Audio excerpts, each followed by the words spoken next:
Things to know when starting your business. Do you have the next great business idea? Have you been developing a business plan for years and you're ready to get started? These are exciting times when you've discovered or are following a passion to open a business, but there's many legal things to consider.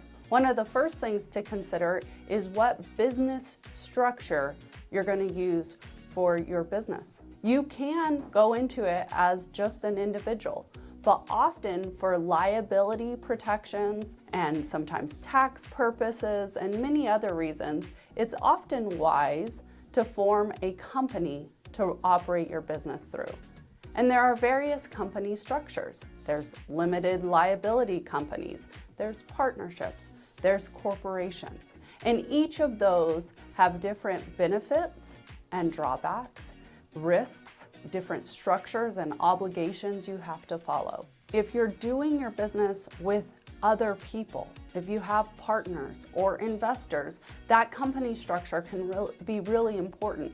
It lays out the roles and responsibilities of people. It also can lay out how people are going to get paid from the business. So the company structure and its governing documents can be of critical importance and something that should be discussed early on, especially if you're doing your business with multiple people. So forming your company is something you should consider right from the beginning. Speaking of documents, getting contracts in place from the very beginning is a really important step for a small business. Contracts are basically a document that lays out what service or item is being provided and the terms for that. Contracts can be really beneficial, but they can also be detrimental. If the business agrees to something, didn't understand what it was agreeing to, it is held to the terms of the contract.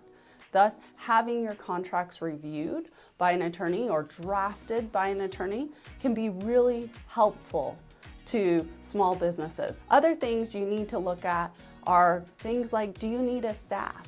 If so, you got to understand all the employment laws. Do you need to rent a place for your business? If so, you need to understand the lease. Those types of commitments for the business early on can be big commitments. There are other exciting things about launching a business, such as picking your name, your logo, marketing and advertising strategy, but all of those need to wait until you have the appropriate licenses and permits for your business. So while starting a business is an exciting time, it can be the next great adventure and allowing you to follow your passion. It's very critical to think about and implement things from the very beginning that will make your business foundation solid for when your business hopefully takes off in the future.